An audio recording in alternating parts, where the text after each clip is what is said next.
Vous êtes sur Ici Beyrouth, nous sommes ensemble pour parler de Jean-Yves Le Drian, l'ancien ministre des Affaires étrangères français qui est arrivé à Beyrouth avec une nouvelle casquette, cette fois celle d'émissaire spécial du président français Emmanuel Macron.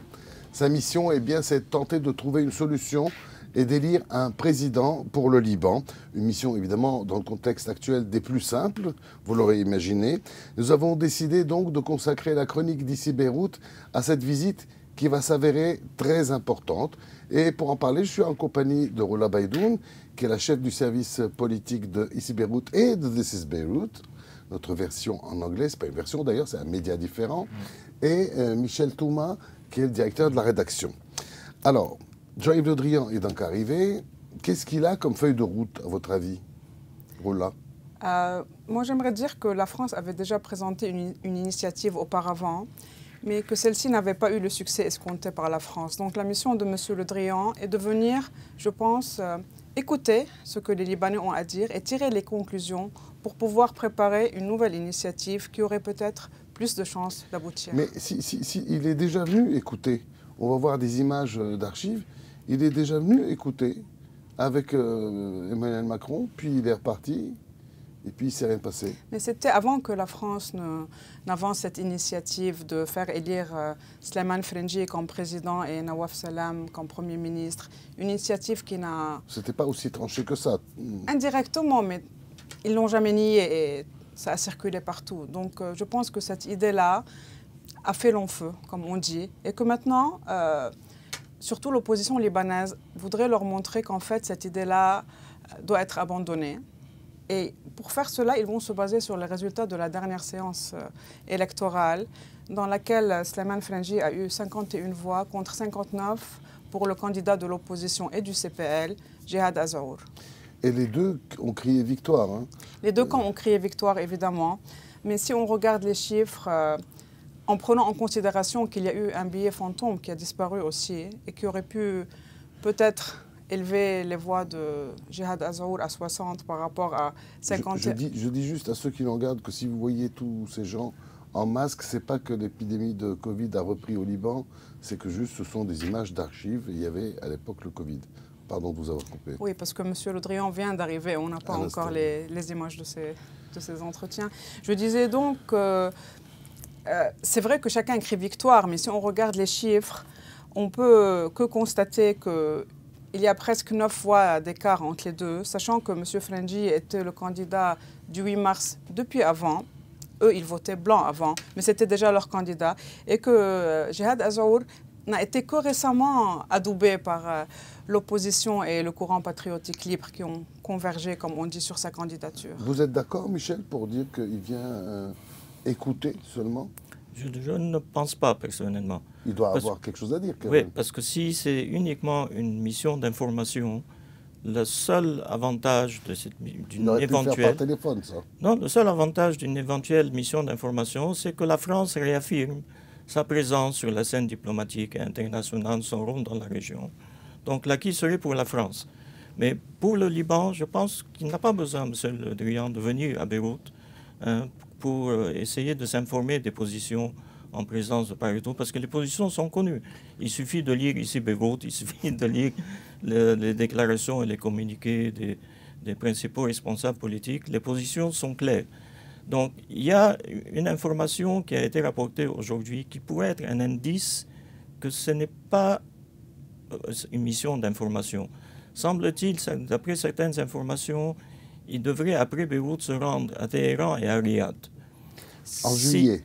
Si l'information est exacte, elle est exacte. Hein, ça signifie qu'il est porteur de quelque chose. Est-ce que, puisqu'on en parle, il y a eu la semaine dernière, durant le week-end, cette rencontre entre MBS et Emmanuel Macron. Et apparemment, le seul nom de pays étranger à avoir été cité, c'est le Liban. Apparemment, il y a eu des décisions fortes. C'est-à-dire, est-ce que Jean-Yves Le Drian vient avec une position commune, ce qui serait nouveau, franco-saoudienne, au Liban? Je pense, alors évidemment, on ne peut pas être affirmatif parce qu'il faut attendre un peu qu'il y ait des informations plus précises. Mais si, d'abord, s'il a été désigné nouvel émissaire, c'est qu'il y a quelque chose de nouveau. Sinon, il n'aurait pas changé d'émissaire. au niveau du président Macron. Il n'aurait pas changé le responsable du dossier Liban n'aurait pas été... le dossier ne serait pas passé à M. Le Drian. C'est peut-être aussi... Ça a eu lieu peut-être parce qu'ils ont constaté que la façon... le chemin qu'ils suivaient n'était peut-être pas nécessairement le bon. Et ils ont eu besoin de faire une modification pour réajuster le tir aussi. À nouvelle donne, vous dites, à nouvelle donne, nouvel émissaire, nouvel homme. Oui. Et c'est un connaisseur quand même du Liban. Oui, c'est un grand spécialiste du Liban. Il ne faut pas oublier que l'un des principaux collaborateurs, M. Le Drian, connaît très bien le Liban. Son épouse est libanaise même. J'ai eu plusieurs reprises des conversations avec lui. Il connaît, c'est quelqu'un qui connaît très bien le dossier libanais et qui connaît un peu les sensibilités libanaises. Et forcément, M. Le Drian, je pense, est sensible un peu à cette problématique. Donc je pense, si effectivement il va à Téhéran, à Riyad, c'est qu'il est porteur de propositions ou d'idées, disons. C'est plus qu'une mission d'information. Parce qu'apparemment, il vient pour un deal global. Pas seulement le président, président, chef du gouvernement, pour que tout ça fonctionne et que ça se mette au travail. Une feuille de route. C'est plus important que les désignations.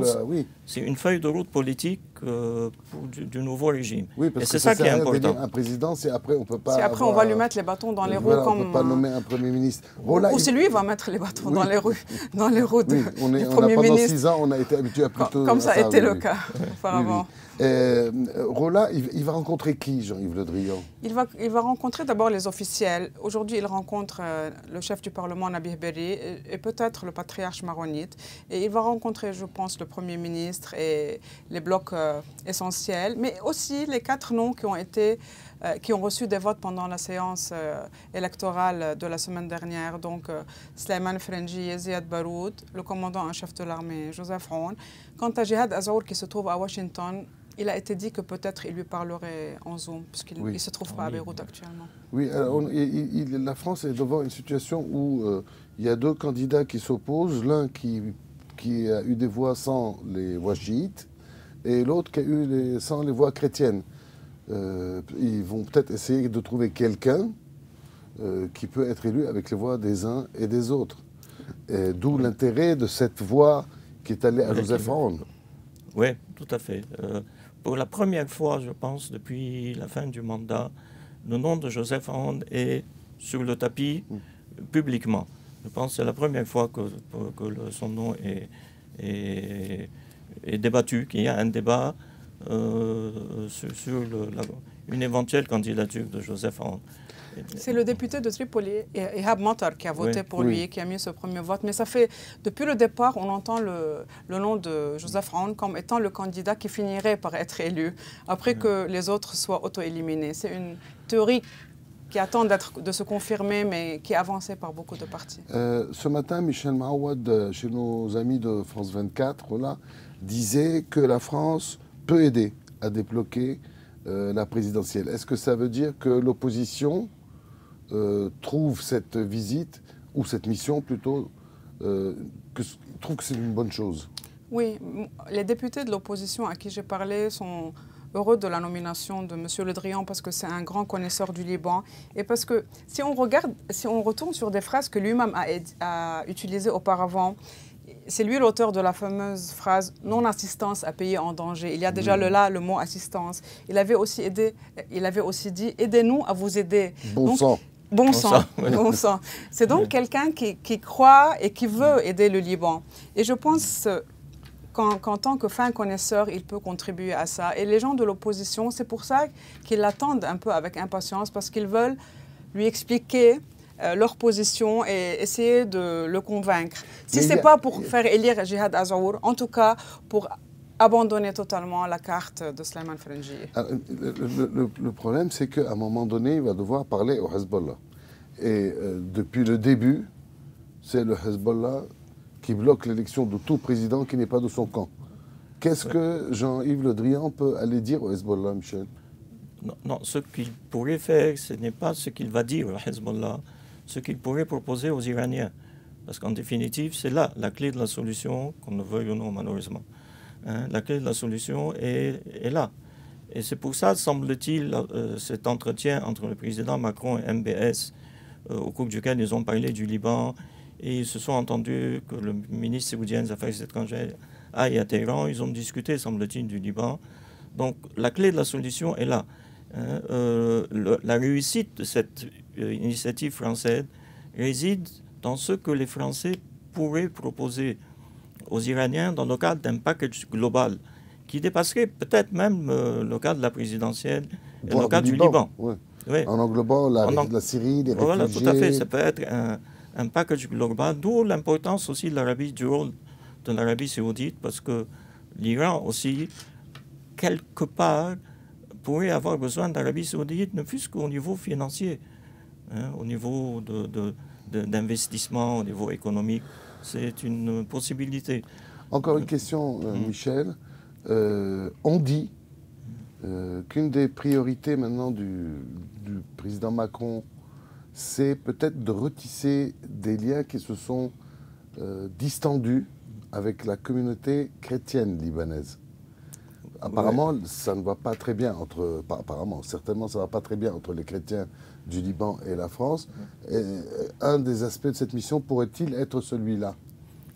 Je pense que c'est un point important parce que la première initiative française d'appuyer Frangui, elle m'étonne d'ailleurs, parce que c'était clair qu'il y aurait un tollé au niveau de la communauté chrétienne, non pas en raison de la personnalité de Frangui, mais de l'argument qui a été avancé, selon lequel c'est le seul candidat qui pourrait prendre langue avec le Hezbollah. Donc ça ne sert à rien de prendre langue avec le Hezbollah. Le clé n'est pas là, encore une fois.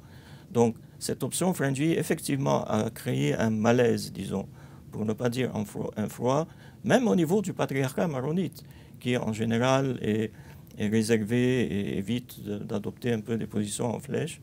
Mais effectivement, il y a eu un malaise au sein des fractions chrétiennes, toutes tendances confondues, et même du patriarcat, en raison de cette option, parce que c'est une option qui était basée sur des calculs dont l'aboutissement aurait été, encore une fois, comme l'a fait le président Obama en 2015, de livrer le Liban carrément à l'Iran, tout simplement.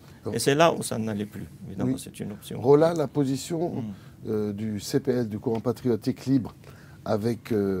c'est-à-dire, Gebran Bassil, qu'est-ce qu'il va pouvoir dire à Jean-Yves Le Drian? J'ai voté contre Frangui, mais pas pour Azouj. J'ai changé de camp parce que je me suis disputé avec le Hezbollah parce qu'il n'est pas nommé. Qu'est-ce qu'il va dire? C'est vrai qu'il a changé de camp à cause de la dispute avec le Hezbollah, mais le résultat est le même. Ces votes ont servi à hausser le score de Jihad Azour. Et cette convergence actuelle, elle est très bien accueillie par l'opposition souverainiste parce que sans le CPL, ils ne peuvent rien faire.